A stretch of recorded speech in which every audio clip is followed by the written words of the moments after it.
Hello, again.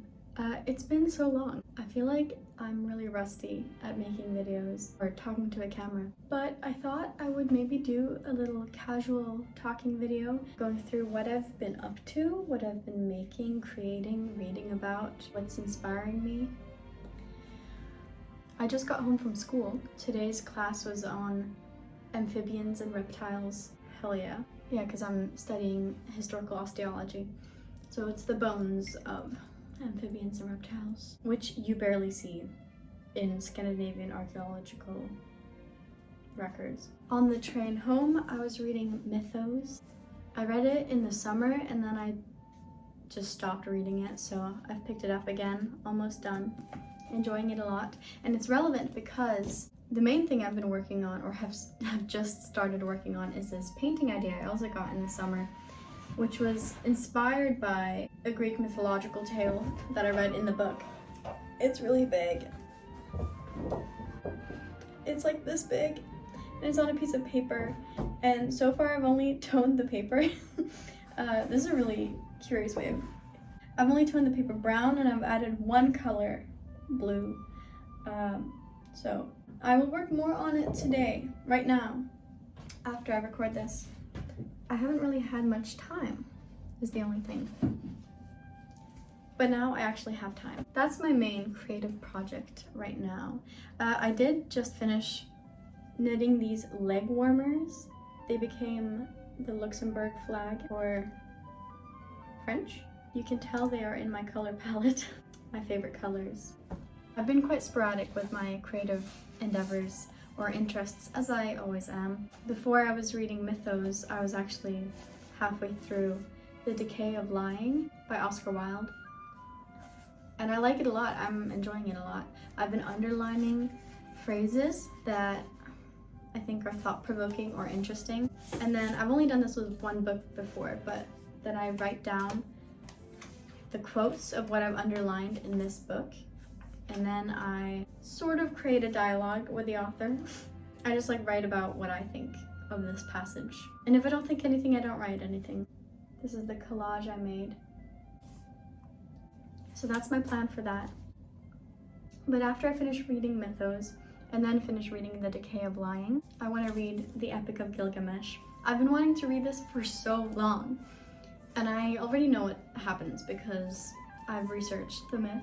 But I'm excited to sink my own teeth into it and read it with a pen in hand and annotate wildly. Because then, once I finish this, I really want to write, like, not a personal essay, but a text talking about the wild man sort of archetype and male initiation in mythology and folklore. I've just been seeing lots of parallels as of recent, mainly comparing what I see to Enkidu, who's a sort of beast man, wild man in the tale of the Epic of Gilgamesh. And I just think that's really cool, in that lots of folklore and fairy tales have characteristics or character elements that can be drawn back all the way to the first story ever written. Some food for thought. No, it's really cool. There's really cool commentary in here about man and animal and the distinction between the two, especially with the context of it being a Mesopotamian epic. You know, Mesopotamia being the first civilization, the first people who really separated themselves from the wild, from wilderness. So in preparation for that little text I want to write, I've read a little passage from Man and His Symbols by Carl Jung. Although I don't know if I can say it's by Carl Jung because only the introduction is by Carl Jung. And I have read the fairy tale Iron Hans, one of the tales written down by the Brothers Grimm. And I've watched this fantastic video about the Green Man.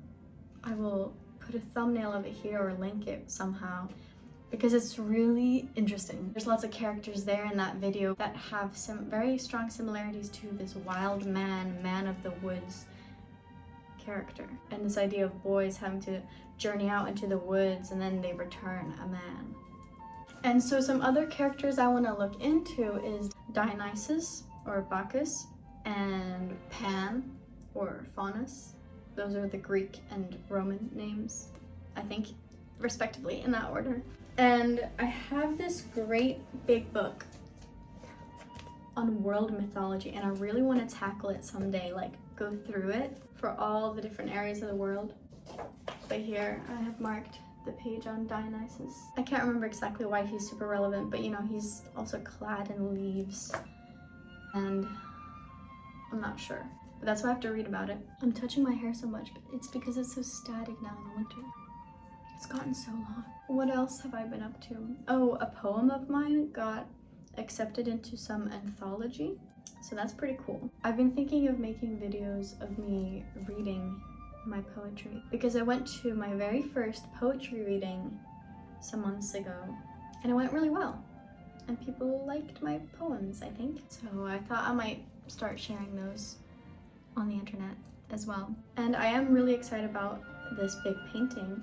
It's kind of like an experiment, this technique or method that I'm trying out. We'll see how it goes. But I've been having so many other painting ideas. Like all of a sudden now, because I've transferred this idea onto a big piece of paper, I feel like every doodle I have is like a potential painting and deserves to be a painting. I actually had the idea that this painting could be one in a series of 3, all to do with time and subverting the conventional understanding of time as linear and history. I don't know, some sort of idea of interconnectedness. Look, this was the sketch for it and all my ideas written out. And now it's becoming a painting. I made this colored little doodle recently based on stuff I'd seen. I now know what I was inspired by was depictions of the Egyptian goddess Nut. I don't know how you pronounce it, but the goddess of the night, of the sky. I think that's really epic. Oh yeah, as another example of my doodles that I want to turn into paintings. I actually doodled today in class. This is my school notebook. But today I was a little bored, or rather I had a lot of thoughts going on floating through my mind, just like this snowstorm whirling outside. And here in the margin-ish, I did lots of doodles, and I really like this guy here. I drew it inspired by a photo I quickly saw in my camera roll this morning as part of the featured photos. It was this image of a sculpture that's actually on my university campus of a man emerging from the rock or holding up the rock. I thought that was an inspiring image that would make for a good painting. And so as I doodled, I kind of created this image. It's got a sun or like something non-figurative, some shapes on the top. Then it's got the man within the rock. And then underneath him is, I don't know what you call it, but the pathways of ants underground. I was in the library last month and picked up this random book, and it was this great big graphic novel all to do with insects and like what would happen if insects took over the world. Like all humans just disappeared. And the page that I thought was really visually striking was a page just fully covered, like what an anthill looks like inside, with all the little tiny little pathways. Wow, the snowflakes are huge now. That's basically what I have going on up here and down here at the ends of my fingertips. What I'm working on, handling. I never made an apartment tour video, but I moved out, away from home, and now I live in Copenhagen. And this is my room, my shelf, my CD player, my little string of chestnuts I made. Here's my mini fridge, my bed, and my school bag, my desk with all my books.